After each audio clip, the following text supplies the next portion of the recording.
real conversations, and some hard truths. Gangs, drugs, and guns. Giving a voice to those willing to sacrifice. We have stories that need to be told. We have lessons that need to be taught. Protect and serve. Welcome to The Quiet Professional. Hey everybody, welcome back. Nathan Romas with you. Today, we are going to be talking about veteran and first responder mental health. For that, I have Derek Sienko on the program. Derek is the CEO and Chief Mental Health Officer of Diversified Rehabilitation Group. He has over 20 years of experience in the public and private sectors in mental health, disability management, return to work services, and public speaking. Derek is a certified police chaplain and has extensive experience working with veterans and first responders. He holds a master's in military psychology and a bachelor of social work degree. He's also an author and a PTSD survivor himself. So we'll get into all those and much more. So welcome, Derek. Oh, thank you. Maybe we can kind of start just getting the guests kind of to know you. And if you could talk a bit about where you're from and how you got into this world of dealing with mental health and helping out law enforcement first responders. It's definitely an interesting journey for me. As you can sense by my accent, I wasn't born in Canada. I was born in Poland. I came here on the age 26 of my age. That was in 1989. I landed in a beautiful city called Winnipeg, where I spent about 11 years, and a city that actually changed my life forever. What happened to me there. So my first degree is actually in civil engineering, had nothing to do initially with what I'm doing today. When I came to Winnipeg, I didn't speak any English. I came with my wife and a year and a half old daughter, and work in a tubing company making big pipes from steel. And this is where I had my work-related injury. One day on my way home to work, I dropped my child home, told her that I would pick her up from school, and I never did. And I never did in so to say, quotation mark, for another 4.5 years. What happened one that day, I sustained a work-related injury, which left me with severe, not only physical injury, but also with trauma, PTSD, which I didn't know what it was. I didn't even know that you call this PTSD. As a grown man, by the journey of me getting better, trying to get better, initially not being even able to express what was going on for me emotionally, and the language wise, because I didn't speak the English language. So that was quite challenging. But with time, with the right support and good people, I was able to bounce back. But it's been a journey for me for over 4.5 years. But I'm glad that I am where I am today. As a part of the journey, I decided to change my career. And the main reason for that was for me to go and get my engineering diploma. Back then, I would have to go to school and start from all over again. I always was drawn to helping people. That was my passion aside from my main vocation. So I decided to go and get my social work degree. I got my social work degree as I was recovering from my injury. I was on WCB benefits of Manitoba, and WCB of Manitoba offered me first practicum in the rehabilitation department, and then hired me before I even finished my degree as a first injury worker to work with workers who sustain work-related injury and primarily mental health. So from there, I progressed to another company, Great Was Life, where I had an opportunity to work in different projects. So one of them being working with first responders, and as a matter of fact, with RCMP officers suffering from mental health disturbance, whatever that was. And then I spent there about 5 years of my career, and I always wanted to do what I'm doing today. So I progressed to my own journey of opening a business and primarily working with individuals who sustain a work-related injury and on those who've been on long-term disability. And as I was working in the area, I realized that there was a huge need to address first responders and veterans trauma. And around 2012, I decided to put a program together for veterans and first responders. Took us about 2 years to design this and put it together. And in 2013, we launched first trauma program that we are currently running, which was way different than it is today, for veterans and first responders.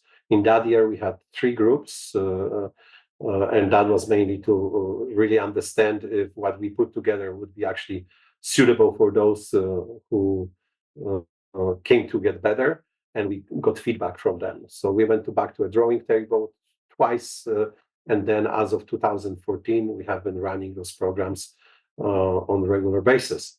Initially, the program was 5-week in duration, when people would come to us, stay at a hotel and come for a day treatment. But quickly we realized, based on feedback from the participants, that staying at unknown hotel and then coming for treatment for the duration of 5 weeks was not a good idea. Okay. So we turned this into added a residential component, and thanks to feedback from the participants, and that made a big difference. We're so excited that things were working out, people were getting better, and quickly we realized that that was not enough. So they would get better after those 5 weeks with us, but then they will go home, and 2 or 3 weeks later they will crash, they will have a relapse. So we said we must do something, we must come up with something different. And again, feedback from clinicians and from participants, we decided to add a post-treatment component as a mandatory component of the program. And today we have 11-week, that resulted in an 11-week program in total. 5 weeks is a core program, and then 6 weeks it's post-treatment support. And usually that post-treatment support is delivered virtually and consists of one-on-one virtual therapy and group therapy. Okay. And it's a big game changer for those who come to get better in the program and then have that support after they leave the program. I want to go back to just talking a bit about your injury, though. You said that you were limited. I wonder, what was that limited both physically and mentally? And just kind of can you talk about what you experienced in those realms? Just maybe so people kind of get a picture of what is related to their stuff. Yeah, so my injury was really related to my hand. My hand got crushed by a press, and so obviously that was something that I didn't expect as a 26-year-old fellow. And then the recovery, the challenge for me was that I couldn't communicate my needs because I didn't speak any English. Okay. So once I learned how to communicate my needs, it took me a while. But first, understanding my emotional pain, that was something that I was not familiar with. I didn't even know what it meant to go to have PTSD. I didn't know what PTSD was, or what do you do with that. So as I think I mentioned, as a grown man, I would wet bed not by choice, but by this being so sleep deprived. Now, trying to figure out how to overcome this, I use some of my logical way of thinking. So when my child was at school, my wife was at work, I would pull all the utensils from the kitchen drawer, and I would start throwing them into a sink to trigger myself, to get myself familiar with what triggers me. And the reason I took those utensils, because I realized that when I heard 2 sheets of metals crashing against each other, I would go into that panic and into that PTSD mode. Okay. Trying to today, we call this exposure therapy. So I was purposely triggering myself, and to give you a more visual way of doing that, I would throw those things into the sink, and then I would run into a corner and crawl as a little child from that trauma that came upon me as a result of that noise, so to say.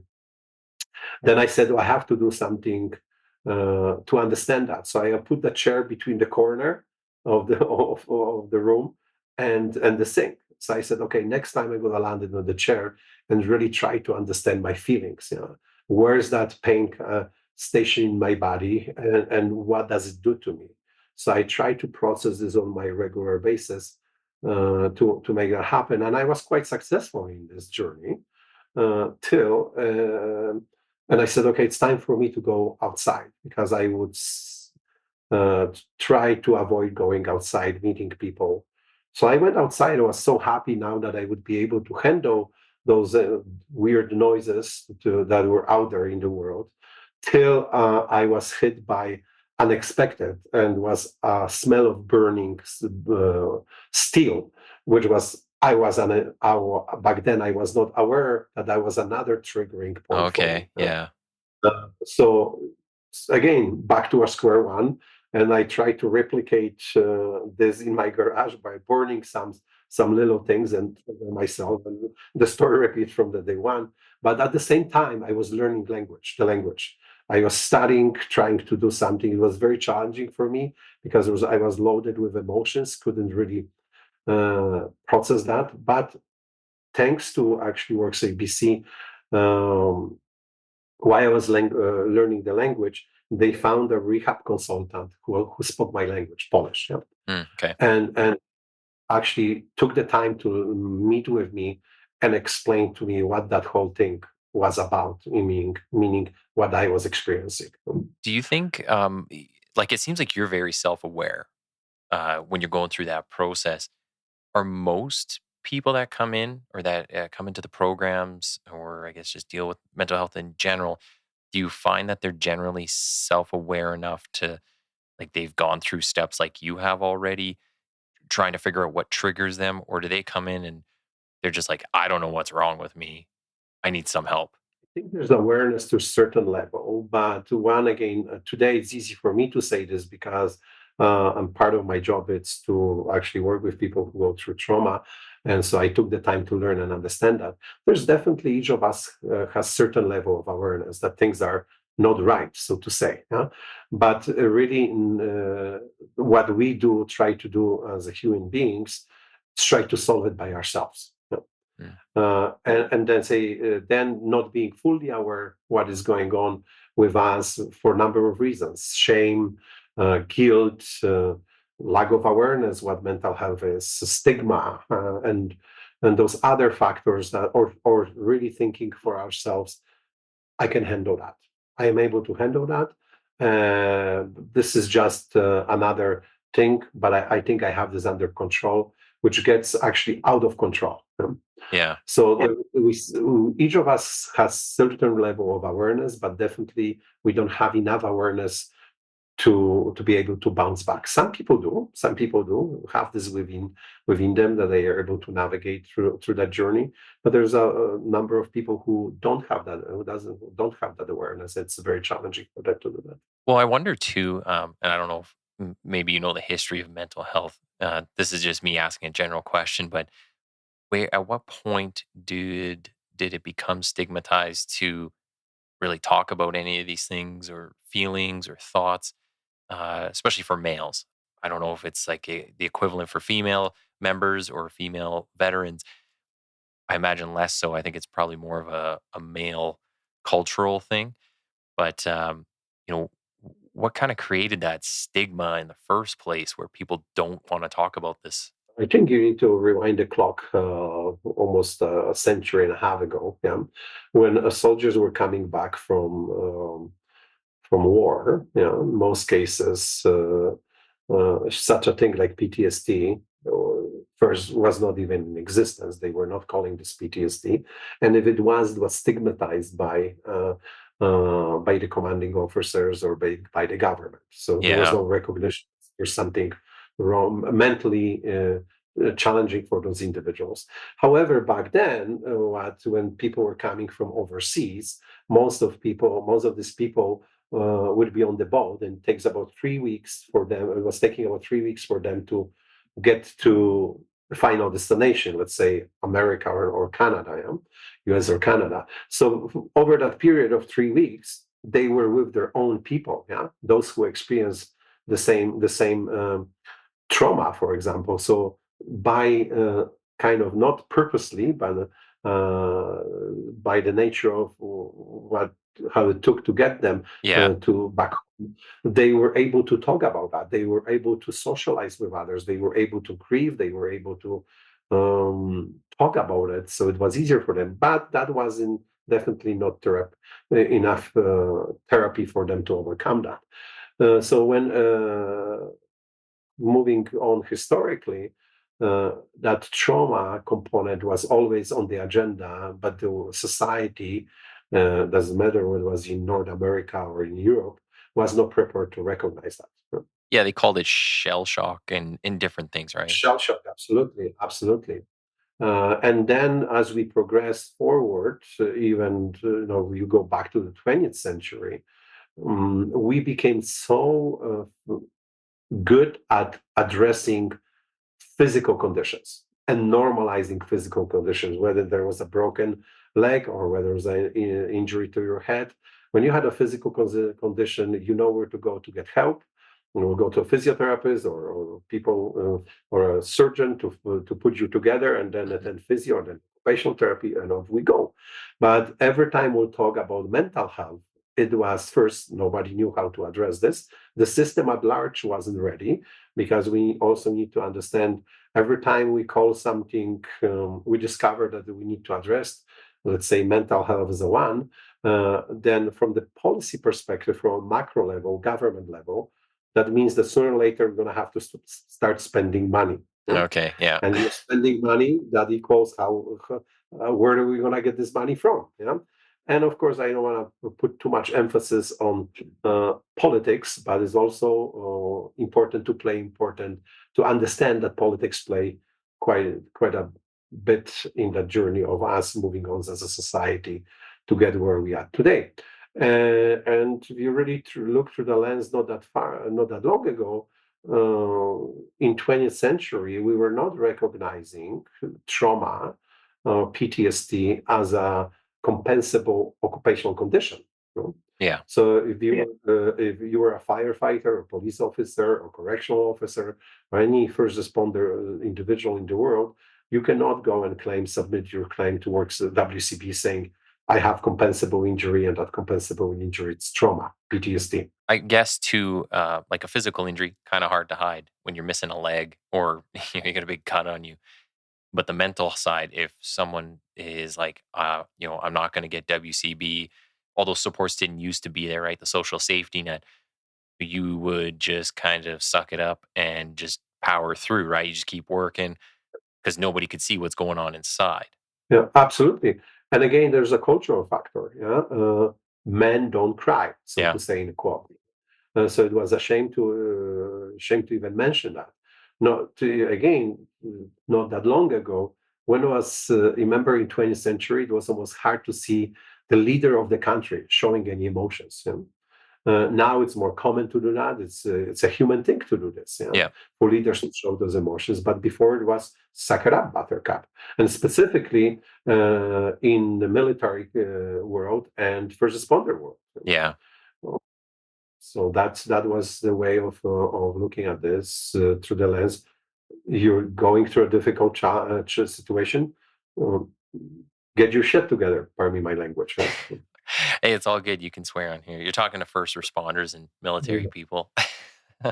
So and then when we started talking about mental health, and as a Canadians, we should be very proud of this, because Canada is one of the leading country in the world who developed that 13 psychological factors and started bringing mental health to people's attention. That it's okay to talk about it, talking to employers, educating employers, educating the public, educating care providers. And so we started moving the dial forward, trying to normalize mental health. I remember when I ran first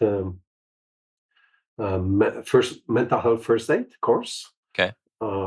I had about 60 people in the classroom. And when I started asking them if they are experiencing any mental health imbalance, guess how many people would raise their hand? None. Zero, Yeah. zero, none. 2 years later, the same course, well, half of the classroom saying, yeah, me, yeah. Okay. And so it's that awareness, just breaking that stigma. But when you talk specifically about first responders and the military personnel, that stigma, it still exists there in our society as well. It's civilian world, but in stigma exists, mental health stigma exists in the military and first responder world for a number of reasons. On that, like, and kind of going down this path, you know, I don't hear about a lot of other industries really talking about mental health. So, are law enforcement, military, are they some of the leaders in this, like research and developing programs and kind of seeing it through to the end, trying to get people into recovery or a place where they can manage things? To a certain extent, you can say yes. I think we are getting more recognition because mental health in the civilian world, I have to say, was a little bit more developed than in the first responders Mm. and military. It was there, but we didn't talk about that. We were not addressing it. So now, and that was mainly, or still is in certain areas, related to the organizational culture. Okay. What the organization, how the organization approaches this, and if you would go across the board here in Canada, whether it's the first responders world and the military world, if you go from different sector, not necessarily, let's say, from one police force to the other police force, you will see the differences. That one might be more attentive than the other. So that's the educational component where we are still trying to normalize mental health, that it's okay to talk and reach out for help. But before, so that's on the organizational level. Now, within each organization, you have that executive leadership, then you have middle management, and then boots on the ground. So that message has to be consistent. It has to start from the top, Yeah. and the top needs to walk the talk. If the top doesn't walk the talk, then you're gonna start seeing some challenges. There's actually one leader in your neck of the woods in Alberta, Lethbridge, police chief Shahim. I'm not gonna be disclosing his last name, but here's a classic example how leaders should look after their people. Okay. And it's so good to see that this change is taking place also from the leadership perspective. And there's also that middle management. The middle management has the role to play to try to, in terms of addressing that, normalizing mental health and empowering people that it's okay to reach out for help. Yeah. Now, not releasing individual boots on the grounds from the same. So we can not only expect from the leaders to do the hard work. Yes, they have to be the one who support this and empower the members to talk about this and create an environment for this to take place. Have this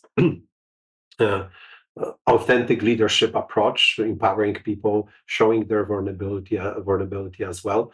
But we cannot release the boots on the ground from the same. Yeah. As an individual, have your own responsibility to stand up for your own health, mental health. Well, and I think, like, you got a good point where it's like, yeah, it has to come, there has to be some push from the top down, and it has to appear authentic and genuine, right? That they actually care and aren't just saying, like, yeah, go do this thing. But I guess, like, the hard work is going to be for the person experiencing whatever it is they're experiencing, right? Because they're the ones who are going to have to go do the programs and do the work and correct whatever they need to correct.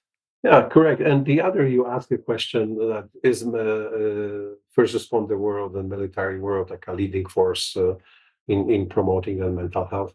I think to a certain extent today is because it has been so in the dark for so many years. Now we are moving forward, and it's good to see that we are in the first responders world taking a lead on that. We still have a lot to do.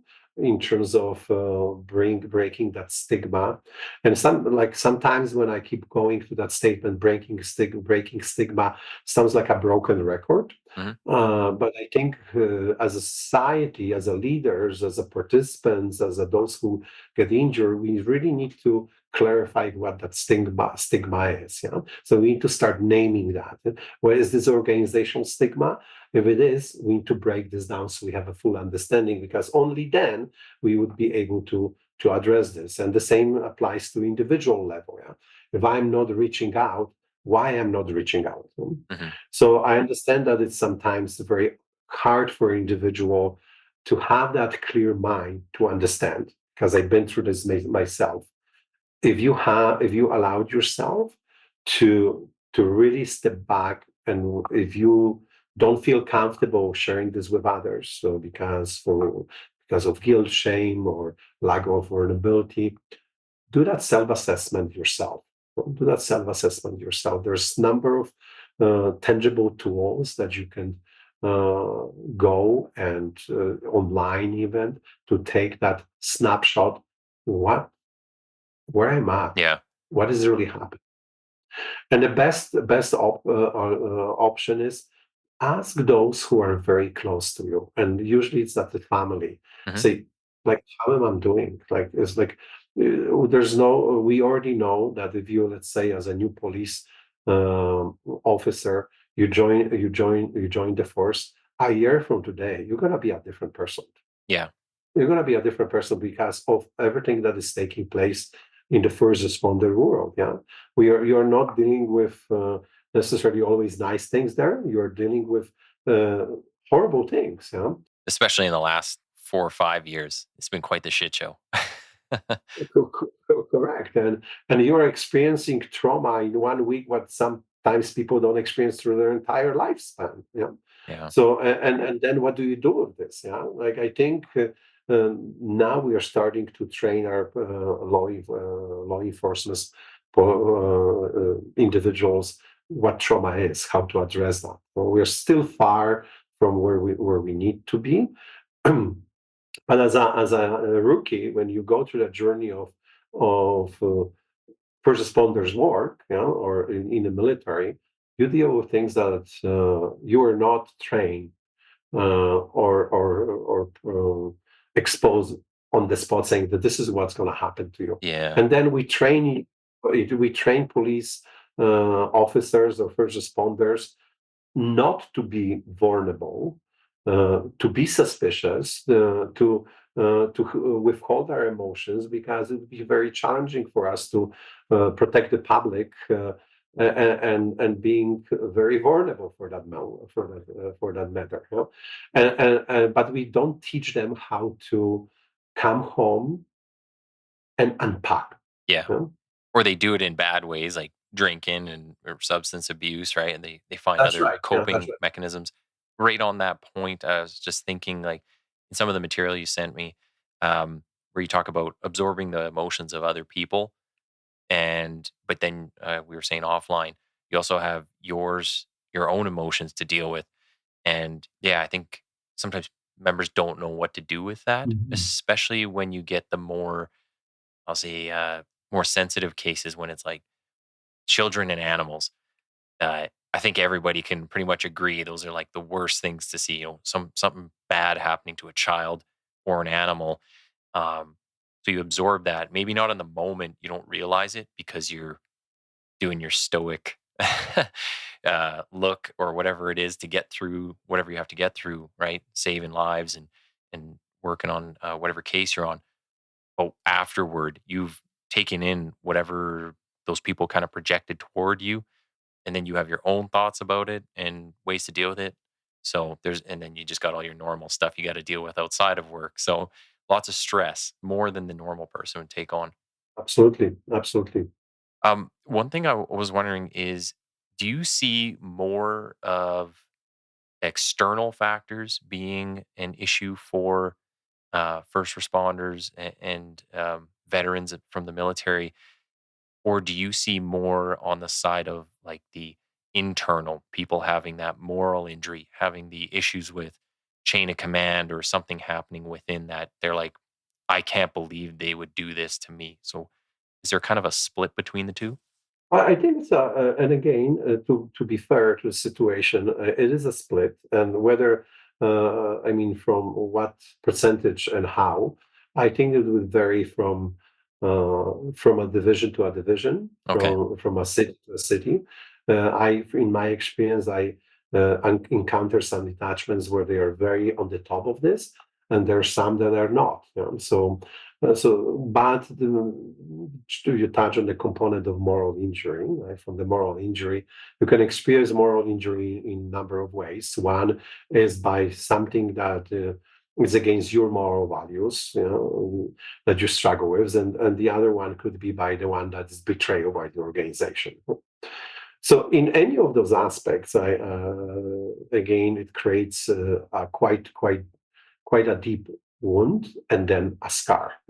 Yeah. So, but the challenge with that is how do we address that? Like if we are talking about organizational stressors, so that are caused by the situation within the organization, and I just came back from a reintegration training was put together by our CMP, and I don't know if you recall the incident in Delta when there was a young police officer who there was a hostage taking in a casino.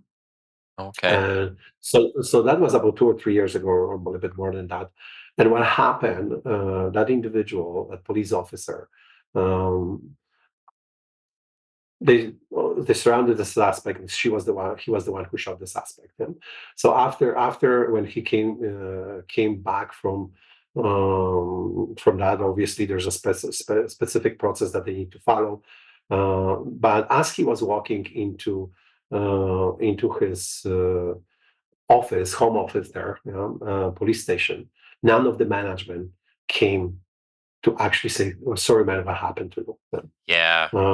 Sorry when that will happen. Yes, there's an investigation process. Yes, you have to follow certain rules, but it still does not preclude you to be a human, to and acknowledge individual's pain. And quite interesting, it did not happen because eventually this fellow was charged with the murder, and later on he was cleared. But for the period of 2 years, there was only two people from the leadership that came and actually acknowledge what he's going through. This is something that I've dealt with in our own service with uh, members, and just talking about like kind of I just call it like the circle of closure, where it's like, okay, you had the event, and then people say things in between, but rumors always kind of start spreading, and people have their own versions of what happened. But at the very end of it all, so after the fatality inquiry, cleared of any criminal charges, civil suits are done, and maybe general public don't realize police officer has to go through all those different things. Uh, at the end of it all, does anyone in the service ever come back to you and say, "Hey, you did a good job," in the sense like you saved somebody, or you protected life, you did what you had to do, what we expect you as a police officer that we hired you to do.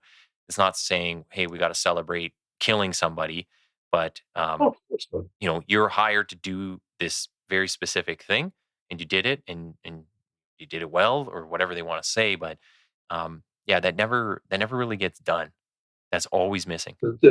So if we can just put a pause here for a second. Think an example that I said for the period of 2 years, what was going on in this individual head. Yeah. I understand that IIO needs to do the investigation, and they done that. But again, from the leadership perspective, his co-workers were there for him. Yeah? But the leaders, so you question yourself. Yeah, you question yourself whether you did the right thing or not, because you are a human being. So this amount of stress that you go and a lack of support.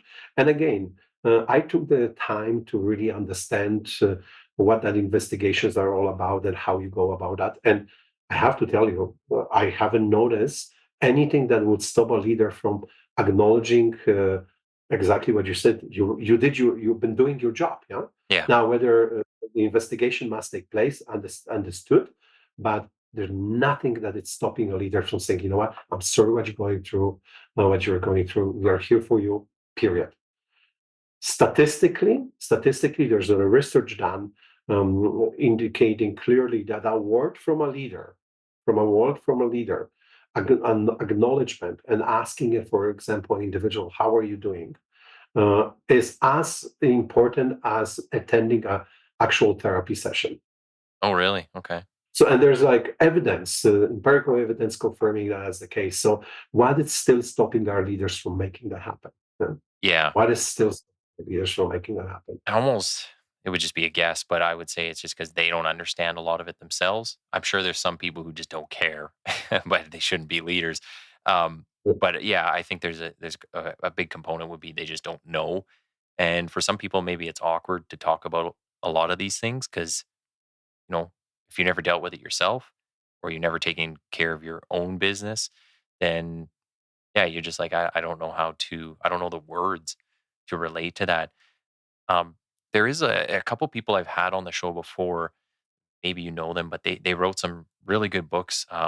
So one is Michael Sugru. He wrote Relentless Courage. Just go check. I read the book. Yeah, yeah. So he has a really good book on a lot of this stuff, talking about the moral injury, and Mark Bouchard. So setting the sights on stigma. As a matter of fact, I'm in process of reading his book. This is actually a really good book. Yeah. Well, so his book, like well, both of them really. They're yeah. There you go. That's Mark's.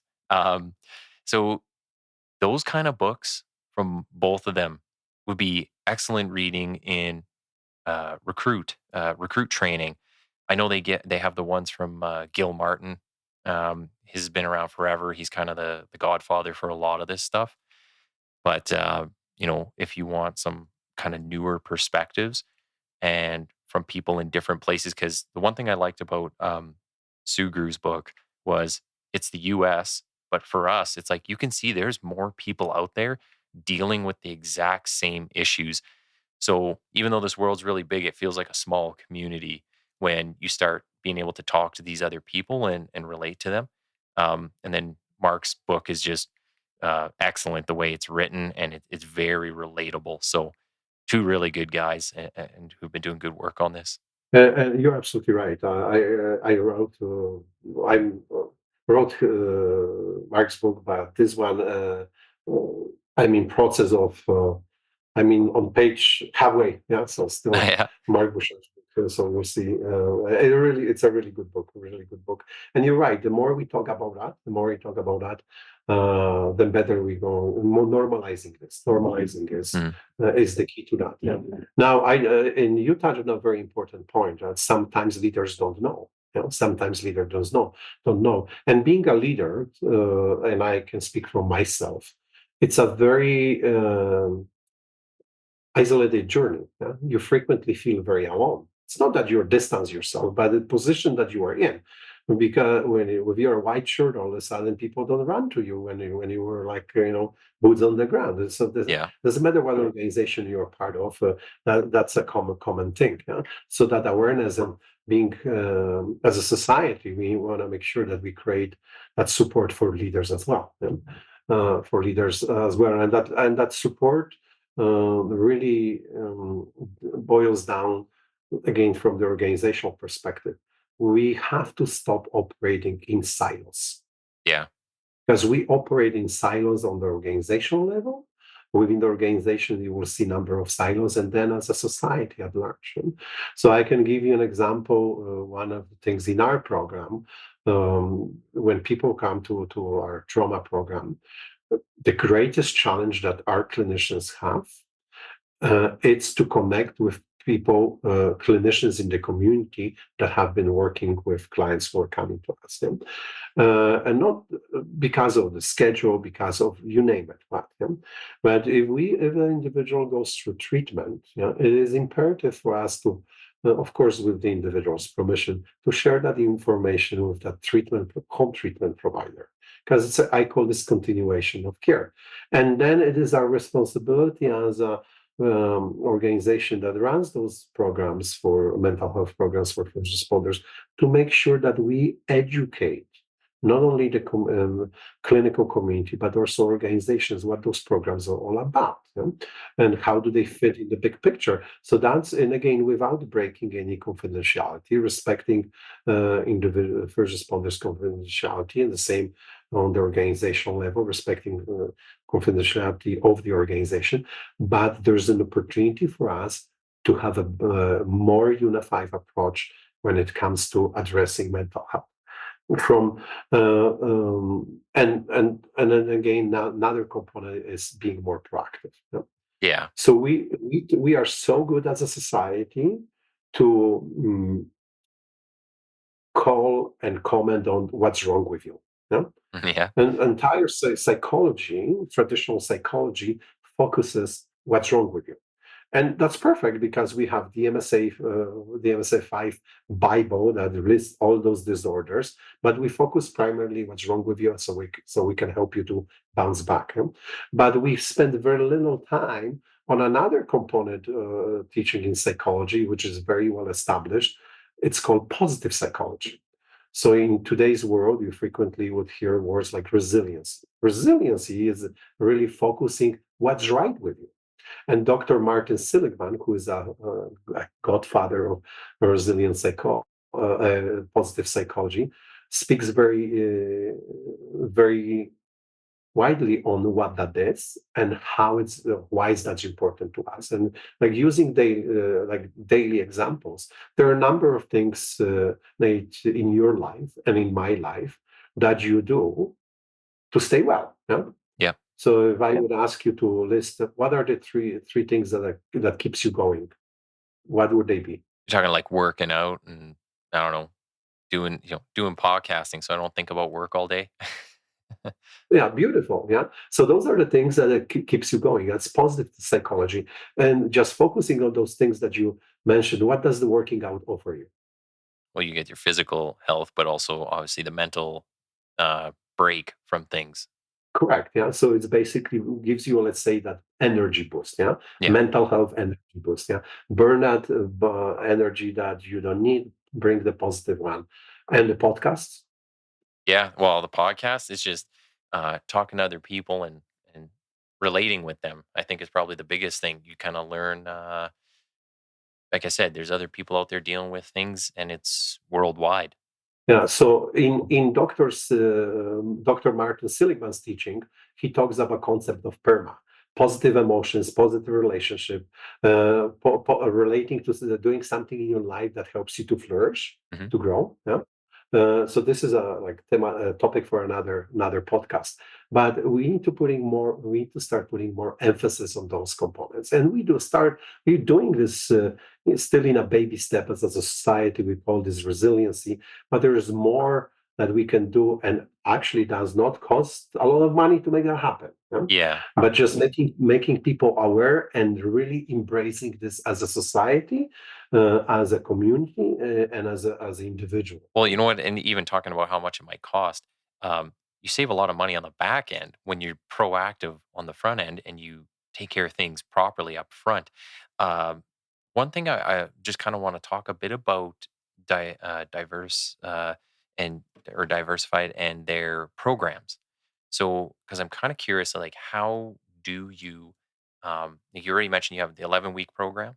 Yeah, the trauma program, traumatic stress recovery program, it's a 11-week duration. What kind of goes into those programs? So is it a lot of talking, or is there any sort of are people taking medications while they do this? Like how does or what does it look like? So this is it's evidence-based and holistic approach program. Yeah? All of our programs are based on that principle. So we are strong believers that when you're going through a challenging situation in your life, and when it comes to trauma, you need to really target this on that evidence-based approaches. Yeah, whether it's cognitive behavior therapy, self-regulation, and so we have obviously a bible of those different approaches. But you cannot ignore the holistic approach, that Mm, integrative approach to individual's life. Yeah? Because what happens if you would look at mobile above the child's crib, yeah? okay. If you touch one element, what happens to the other? They all move. The other moves. Yeah, so that's right. So that's how we approach how we approach mental health at Diversified. Yes, we're gonna go through the evidence-based based treatment modalities, but we also approach this from your home life. Yeah? We also approach this on your from more the holistic. Yes, how do you live your life? Yeah, how do you like what other things do you do to help yourself? Yeah, what are things that you don't do? Like what are the things on the emotional level? How is your family coping with that? Yeah? Can you do you have the capability? And I guess this kind of goes along the lines of some of your background, but do you incorporate faith into that? Spirituality, yes. Yeah. We do. We do. Spirituality, again, faith falls under the umbrella of spirituality. Spirituality means many different things means different things for each of us. Yeah? Okay. If it's faith, and we focus on faith, we have therapists who are actually trained in that area. Me being one of them. And if it's not faith, if it's something different, then absolutely as well. So we have individuals who address that. So spirituality is actually very helpful when it comes to addressing moral injury. Yeah. Just on the as a side. No, but you know what? You're on a really good point. One of my previous guests, so Matt Domiancic, he talks a lot about spirituality, and I still send messages back and forth with him. I always have questions about this because I think it's it's a segment of a person that they don't really know much about. They don't explore, and well, I mean, it's hard for me to even kind of think of questions on it because it's you can't touch it. It's not tangible. You can't necessarily see it. So I think it's hard for people to grasp, but it's something that definitely it comes in when you talk about like your values and your morals and ethics and all that stuff. So it's something that drives you as a human being. I think it's a So let me give you. necessary Yeah. to necessary to address. But yeah, go ahead. Let me give you because sometimes people, when they hear spirituality, they somehow link this with faith, yeah? With religion. Yeah? That might be one way, but not necessarily. I'm going to give you a very tangible example here, and actually, I'm able to publicly speak about this. We had a once a member, police officer, who came to our program and was in a very poor condition. But he asked us if he would be able to bring his guitar. Okay. And he said he will have his headphones. So throughout the program, when he was here, he played guitar, he worked. So that became his spirituality component. For him, the music, something that he was able to, that he used to do in his teen years, he brought this back, and surf became for him as a very alive coping skills. And as a matter of fact, um, about close to a year after completing our program, he went public with this saying, I went to this program, and he was talking about our program, and they helped me with addressing my mental health, but they also helped me to bring my spirituality to light, which was the music. Yeah? Okay. Uh, and for him, that became his coping skills. Yeah? It's coping skills that he closely relate himself with, and he calls this as a component of his spirituality. Yeah, that's very interesting stuff. I'm wondering too, for your programs, or maybe just even if it's not necessarily your program, but if you've seen it be effective, there's lots of talk about psychedelics. Are these? Do you have an opinion on these, or do they fit into the programs anywhere? My opinion on that is, as long as we have enough scientific evidence to support that, and as long as we have enough information and qualified people to do that. So I personally am not very experienced in that area, but I know enough to comment. I know people who went through this, and it helped them. So if it's approved and scientifically based and is working, then it has to meet that individual specific needs. Yeah. Yeah. It's not one treatment thinks what is right or wrong. Sometimes as a society we log ourselves to okay, because this is not approved or not necessarily scientifically based. And I'm gonna give you an example of mindfulness in yoga. Yeah. Yeah.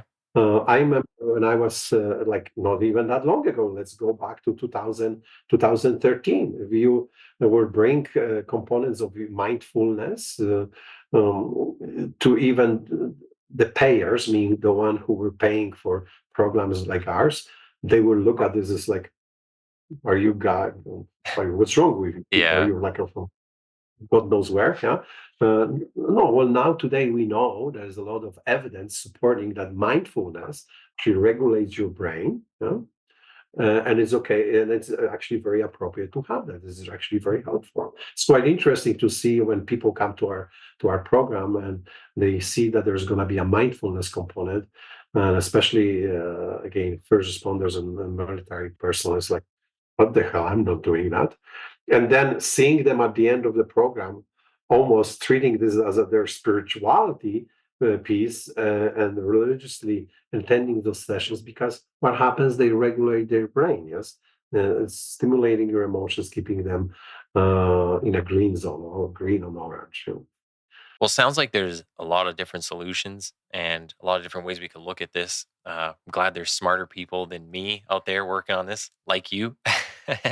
um, Well, thank you. And I'm glad that they're smarter than I am as well. So to help others too.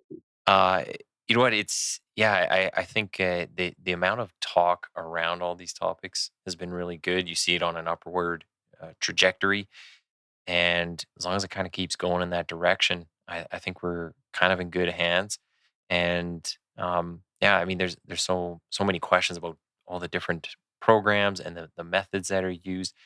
Uh, Maybe just as we're coming to the end of our time, I did want to ask: have you ever seen method that's used or programs or whatever it might be, uh, specific tools, anything that doesn't work, anything you've tried uh, at your program or you've seen others do that you're like, yeah, that's not good.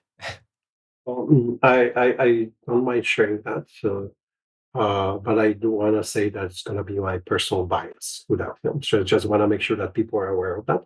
So I really think that you can tackle one thing at a time. So what I mean by this, if you're dealing with addiction and you have trauma, Hmm, you address your addiction before you address your trauma. Okay?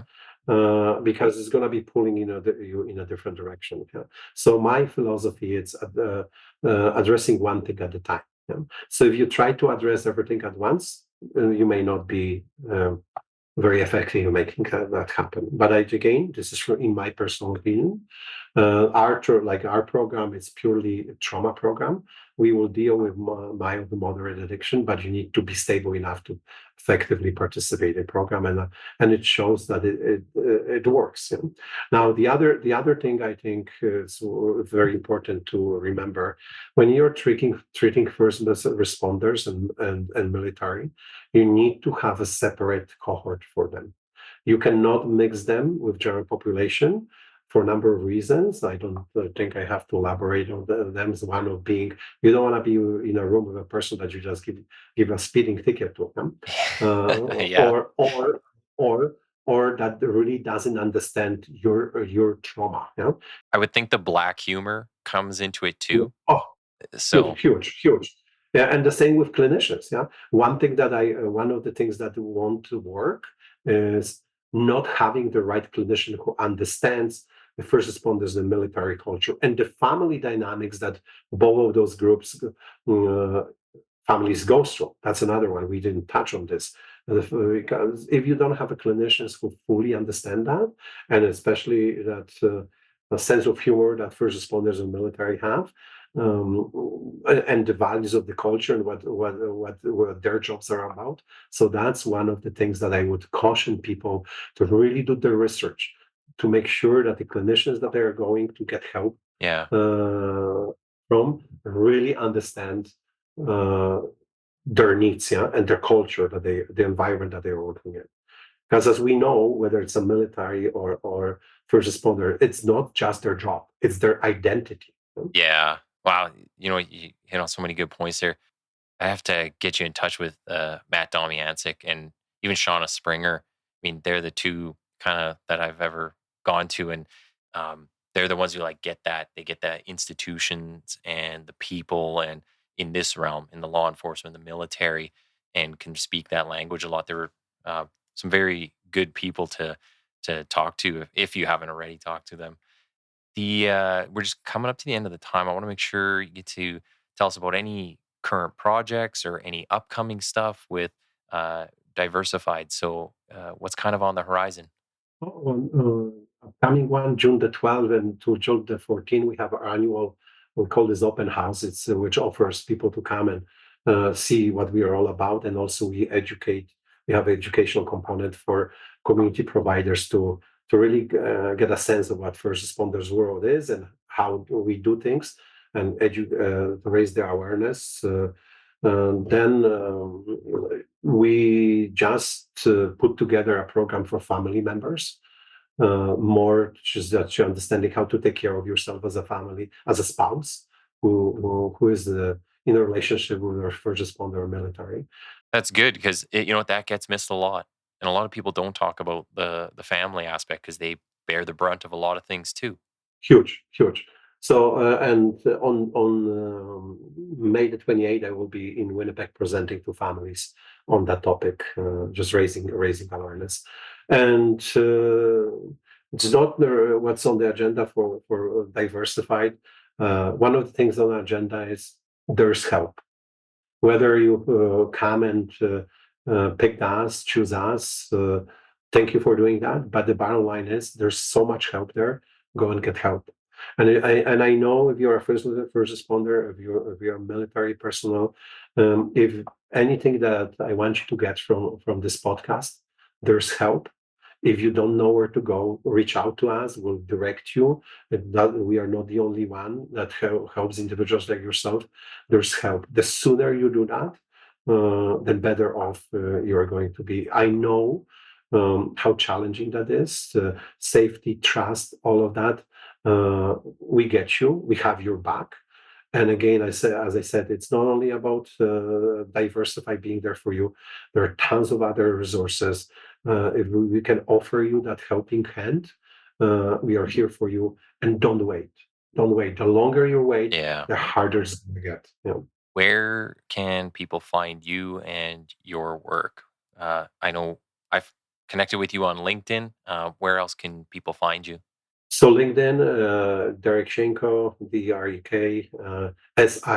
Sienko, or simply go to ptsdrecovery.ca, ptsdrecovery.ca, and you will find tons of resources. And again, if you need help, we are not in your community. I can assure you that we know who might be available in your community to search for help.